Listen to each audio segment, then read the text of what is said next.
Most people want to be rich. Being rich is freedom. It allows you to live the life you dream of. Many people dream of escaping the proverbial rat race and paving their own way. The problem is, very few people know how to do this, and financial literacy isn't taught in schools. Schools teach us how to become good employees, not how to take care of ourselves. As the middle class continues to shrink, the time to learn about how the rich manage their money is more important than ever. If you dream of financial freedom, you need to learn the rules. The rich play by a different set of rules than the rest of us, but you don't have to join some secret society in order to learn those rules. All they require is a shift in how you think about your money, and learning a few very simple strategies. Strategy number 1. Understand your cash flow. Cash flow is the most important aspect of financial literacy. This involves where your income comes from and where it goes to. For most people in the middle class, the majority, if not all of their income comes from their job. They're employed by a company who pays them a salary. That salary flows through their liabilities and expenses first, and at the end of the month, they save whatever is left. When they get a salary increase, usually their liabilities and expenses increase to match. This is known as lifestyle creep, and it happens to almost everyone. Because we want to be rich, we have this idea in our heads about what a rich lifestyle would be.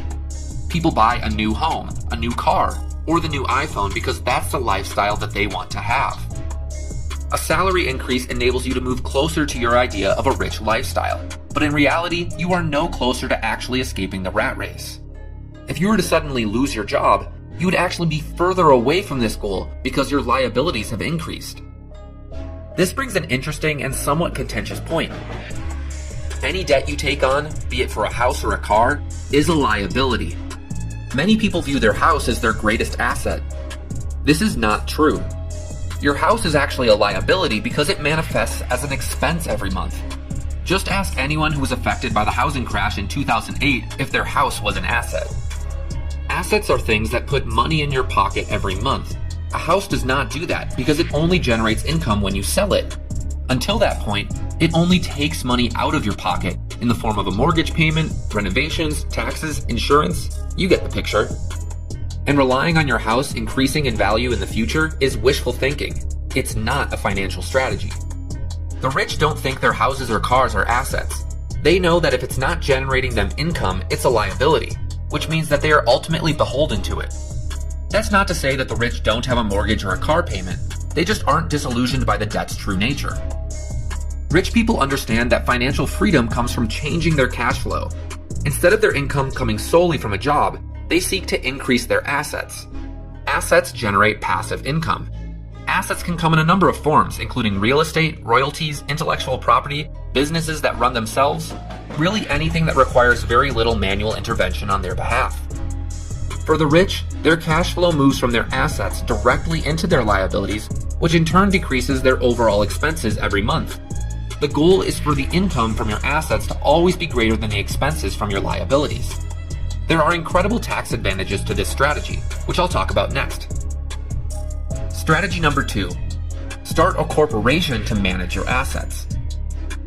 When you own a large amount of assets, you don't want the income from those assets to be going directly into your pocket.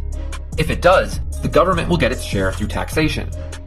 The income tax was originally introduced to tax the rich, but the rich understand that there are tax strategies which can reduce their income and thus reduce their tax.